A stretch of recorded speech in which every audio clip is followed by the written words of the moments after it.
Криптоэнтузиастики, приветствую вас на канале. Итак, наконец-то мы дожили до пика бычьего рынка. Осталось недолго. Осталось нам недолго и, конечно же, нужно нам увидеть альтсезон. Но его пока что нету. Нету, потому что, по всей видимости, биток не дошел до своих пиковых еще значений. Итак, посмотрим. Биточек, приток капитала 3,5. Эфириум 3%. Биток сегодня пошел на свой перехай. Приток капитала есть в рынок. Мы видим, что капитализация растет 4 триллиона 190 ярдов. Просто на этой неделе шикарнейший приток капитала в рынок. Биток 123 600, эфириум 4 761. Буквально чуть-чуть, несколько сотен долларов, и биточек уйдет на... эфириум уйдет на свой перехай исторический. И мы, наверное, все-таки увидим уже конкретное движение альты, когда эфириум все-таки пробьет 5000 долларов. Будем с вами наблюдать. Итак, что у нас по биткоину? На часе биток поставил свой, по всей видимости, исторический хай. Давайте-ка мы посмотрим на дневке. Да, биток пошел на свой перехай, и все у нас просто здесь шикарно получается. Сколько может расти еще биткоин? Хэшрибанс у нас был сигнал, мы его очень долго ждали. Ожидали его практически целое лето. Ожидали мы его с вами целое лето.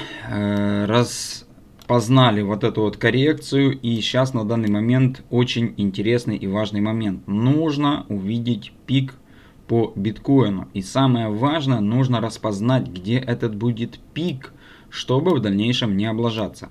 Итак, опять же мы посмотрим DXY, потому как у нас есть прямая корреляция DXY и биткоина. Ну, некоторые берут график М2 ликвидности, но нам М2 не нужно, потому как там просто-напросто идет обычная полоска. А здесь по DXY мы можем даже рассмотреть, ну, вплоть даже часы, дни. Ну и все время у нас DXY и биток коррелировали. Так, если у нас вот это вот была коррекция, которая у нас была 13 мая, она закончилась, и биток начал после этого момента расти. Если у нас здесь была коррекция, давайте-ка мы посмотрим. Берем линейку и смотрим до конкретного днища по DXY прошло у нас ровно 50 дней. Ровно 50 дней. Что у нас по биткоину? Давайте-ка мы посмотрим. Здесь у нас тоже днище. Ну там плюс-минус один день может быть. 50 дней у нас будет примерно. Будет у нас 50 дней. Давайте-ка мы посмотрим, когда у нас будет 50 дней. И это будет у нас 21 сентября. По всей видимости, биткоин будет расти вплоть до 21 сентября, если мы будем полагаться на DXY. Я думаю, что на данный момент мы переживаем состояние биткоина в вот этом вот движении. Здесь у нас DXY отрисовал свое днище. Тогда у нас Трамп, это было буквально 1 июля, еще поспособствовал для того, чтобы DXY показал свое днище. И это очень положительно, потому как если падает DXY, у нас растет биткоин. Если растет DXY, у нас падает биткоин. И с 21 сентября у нас начинается рост DXY. И мы видим то, что здесь у нас уже идет значительный рост. И рост у нас идет на протяжении 30 дней. По всей видимости, с 21 сентября у нас начнется коррекционное движение по биткоину. Мы можем расти вплоть до 21 сентября. И 21 сентября у нас, по всей видимости, будет такое вот коррекционное движение. Давайте-ка мы почистим здесь немножко график. Также индикатор P-Cycle Top. Здесь у нас есть две скользяшки, желтая и зеленая. Они между собой еще не соединились. И данный индикатор показывает нам вершину. Такое было на истории. Если мы посмотрим историю 2021 года, здесь у нас скользяшки соединились, и в 2017 году. Мы пока что еще точно не знаем, будет ли у нас здесь хорошая отработка по P-Cycle Top, но мы с вами это понаблюдаем. Так, P-Cycle Top нам можно убрать. И по всей видимости, полагаясь на DXY, мы с вами сможем увидеть, по всей видимости, вот такое вот движение на биткоине. Это мы предполагали ранее, то, что у нас будет такое движение на битке. 21 сентября, по всей видимости, у нас будет здесь где-то пик по биткоину. Может быть такое, что это будет 150 тысяч долларов, может это будет 135 тысяч долларов. Мы этого еще точно не знаем. И потом, что мы видим? У нас идет коррекция, возврат цены, опять коррекция и опять возврат цены. Здесь у нас уже идут понижающиеся максимумы на битке, а здесь у нас понижающиеся минимумы на DXY. По всей видимости, у нас здесь будет максимум, потом коррекция, потом будет понижающийся максимум еще один и движение вниз. Движение вниз. Тут у нас раз, два, но мы еще не знаем, что дальше произойдет, потому как у нас только 14 августа.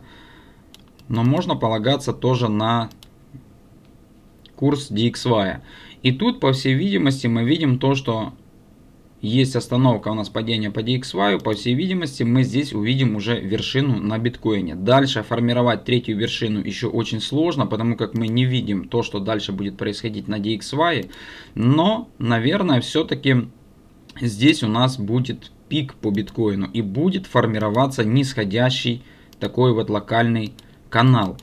Что мы можем увидеть в этот момент? Мы можем увидеть сильнейший рост эфириума за вот эти вот 50 дней, как будет расти биток.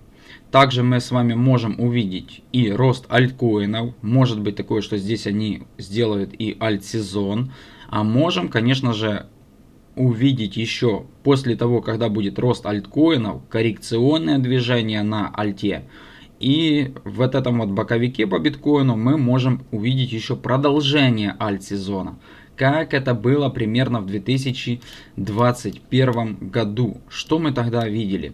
Мы тогда видели рост альткоинов до весны 2021 года. Потом у нас была коррекция глубокая по биткоину. Здесь в принципе была коррекция на 50%. Я думаю, что здесь будет коррекция примерно на процентов 20-25%.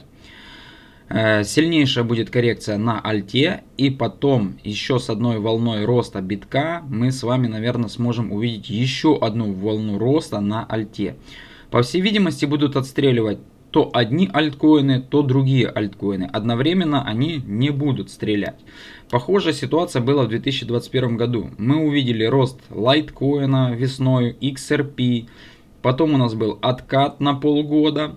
И еще была одна волна роста на биткоине, и в этот момент у нас уже росла Луна, Shiba Inu, Solana и многие-многие проекты у нас росли. Здесь, наверное, все-таки будет похожая ситуация. Фишка в том, что DXY нам подсказывает то, что у нас есть еще запас хода примерно 50 дней. С какими-то коррекционными локальными движениями там на протяжении суток-двое, но я думаю, что биток будет потихоньку ползти вверх в диапазон 150 тысяч долларов. И в этот момент мы с вами сможем увидеть еще хороший рост альткоинов. Само собой у нас будет падение доминации биткоина. У нас уже началось падение доминации битка. Мы вчера на стриме рассматривали подробно доминацию биткоина. И если мы посмотрим историю, возьмем, допустим, недельку, то у нас в 2021 году, как только доминация биткоина поставила свой исторический хай, а это у нас было 28 декабря 2020 года, потом в дальнейшем доминация биткоина падала на протяжении 19 недель. Мы здесь падали на протяжении 19 недель на 46%. В этом цикле я предполагаю, что доминация биткоина упадет на 25%. И это будет значение где-то примерно 48% по доминации биткоина. 25, 26, может быть такое, что мы вот сюда сходим по доминации биткоина. Мы уже падаем на протяжении 7 недель. Здесь у нас уже 7 недель падения. И примерно у нас остается еще, недель так 11 мы можем еще падать. Если мы будем падать недель 11, давайте-ка мы посмотрим еще 11 недель, то у нас падение доминации биткоина будет длиться вплоть до 3 ноября. И это будет как раз тот самый альт-сезон, который мы с вами ожидаем. Я думаю, что сильнейшее падение доминации биткоина в диапазон там каких-то 30%, 28% у нас не будет, но мы можем сходить на 48% вообще даже с легкостью. Вот сюда вот как раз мы можем свозиться по доминации битка. Потом у нас здесь будет какое-то боковое движение, как было в 2021 году, но это мы будем рассматривать уже в будущем.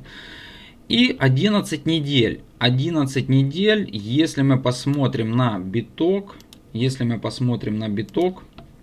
то у нас примерно, сколько здесь будет 11 недель, давайте-ка мы посмотрим. 11 недель, вот у нас недельный график, и это как раз припадает на 27 октября. С падением доминации биткоина 11 недель роста по биткоину еще могут произойти. Но, в принципе, то, что будет продолжать падать доминация биткоина, это не говорит о том, что под самый конец будет расти биток. Я все-таки полагаюсь на DXY, то, что мы здесь поставили лой 1 июля 2025 года, а у нас есть корреляция битка и DXY только с задержкой, и пиковые значения по биткоину где-то, наверное, все-таки припадут на число так 15, может быть 20 сентября. Но падение доминации биткоина у нас еще продолжится вплоть до ноября месяца. И как раз у нас здесь будет биток отрисовывать боковое движение с понижающимися максимумами. И в этот момент мы сможем еще с вами увидеть какой-то небольшой рост по некоторым активам. Может быть такое, что XRP в этот момент будет расти в диапазон 5-7 долларов. Может быть такое, что Solana у нас в этот момент пойдет в диапазон 300-400 долларов. И тогда блогеры будут кричать вам, что все, биток улетает на ноль. Не нужно его покупать, нужно покупать Solana, она заменит эфириум, она заменит и биткоин. Ну, такие какие-то будут новостные фоны у нас на ютубе. Можно будет, конечно же, за этим очень интересно понаблюдать. В принципе, вот так вот. Суть, я думаю, что вы поняли. У нас, по всей видимости, рост биткоина продолжится вплоть до 20 чисел сентября. И как раз будет заседание ФРС 17 числа. Все будут ожидать то, что у нас будет понижение ставки, и это будет дальнейший триггер для роста рынка, а манипулятор в этот момент развернет биток на коррекцию. И это будет глобальнейший обман на рынке. Так что смотри, наблюдай за графиками и не поплатись, не застрянь в этом рынке. Да, конечно же, биток может улететь и на 300 тысяч долларов, и на 400 тысяч долларов, как некоторые вещают. Но я думаю, что это не произойдет. И то, что у нас будет понижаться ставка, это не является триггером для дальнейшего роста крипторынка. Потому как если мы посмотрим криптоэнтузиастики, вот многие, конечно же, привязываются к этой вот ставке, ставка, да. Ставка, постоянно все твердят за эту ставку, но посмотрите на график ставки. Что мы видим? Так, дневка нам не нужна, нам нужен месяц. Включаем месяц. Вот у нас ставка стоит на паузе. Мы предполагаем, что ставка у нас будет понижаться. Но смотрите 2017 год. У нас ставка повышалась. Весь 2017 год ставка у нас росла. И это было не помехой для того, чтобы в 2017 году был сильнейший бычий забег. Как по биткоину, так и по альткоинам. А в 2017 году это был самый сильнейший бычий забег на крипторынке. Это даже видно на самой доминации биткоина. Смотрите, какое падение было доминации битка. Здесь был просто мощнейший альт-сезон. Это у нас были и ICO, и IPO, и там многие криптоинвесторы поднялись на крипторынке. Вот это вот был сильнейший альт-сезон. В 2021 году уже был намного меньше, но тогда большинство людей поплатились, потому как ожидали падения доминации биткоина и пробития вот этого вот лоя, который был поставлен в январе 2018 году. И здесь многие люди застряли в рынке. Тогда большинство трейдеров тоже поплатились. И XRP они там лонговали с $3 до 12 и кричали, что будет расти. И биток кричали, что будет $100 тысяч. И большинство альткоинов будет в дальнейшем расти. И альтсезон у нас будет вплоть до 2023 года. Многие тогда поплатились. И я думаю, что здесь будет подобная уловка. И сейчас уже мы видим то, что многие блогеры кричат, то, что доминация биткоина будет падать вплоть до 30%. Я думаю, что это не произойдет. Но история покажет и время покажет, кто окажется прав, кто нет. Ну, я в принципе предполагаю, что доминация биткоина упадет на 48%, где-то вот сюда, вот, ближе к ноябрю 2025 года. Биток поставит где-то здесь вершину свою, и его развернут. И, конечно же, DXY закончит свой медвежий тренд и начнет восстанавливаться. И восстановление DXY у нас начнется, ну, буквально, наверное, там с нового года 2026, например, вот так вот. И дальше пойдем мы покорять новые вершины. Но не нужно забывать, еще есть одна уловка, то, что DXY с 2008 года находится в таком вот медвежьем флаге. И все может быть такое, что DXY просто пробьет этот медвежий флаг, и мы просто шлепнемся на какие-то новые лои. А новые лои могут быть, ну, может быть такое, что даже мы шлепнемся вплоть до 68 пунктов. Но это будет тогда всемирно известный кризис. Но я думаю, что если будет всемирно известный кризис, то явно не нужно сидеть в каких-то там альткоинах, лучше посидеть в самом долларе.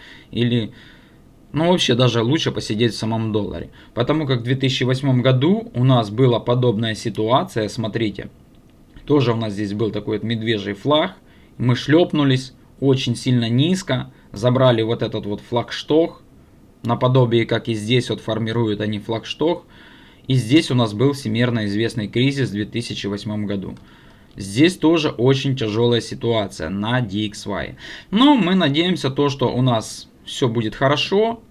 Доживем до пика бычьего рынка, увидим альтсезон, может он будет огромный, может он будет маленький альтсезон, но не нужно жадничать на этом рынке. Если есть какая-то прибыль, нужно забирать ее, фиксировать частично и хотя бы потом не остаться обратно на медвежку. А на медвежку это не очень таки хорошо, когда ты останешься. Я думаю, что всю суть вы поняли. Данная информация вам будет очень полезна в ваших дальнейших размышлениях. В дальнейшем увидим, что у нас будет. Осталось буквально недолго. 11 недель. И полная развязка событий. На данной прекрасной ноте будем заканчивать. Всем спасибо за просмотр. Всем пока, до связи. И желаю, конечно же, всем мирного неба.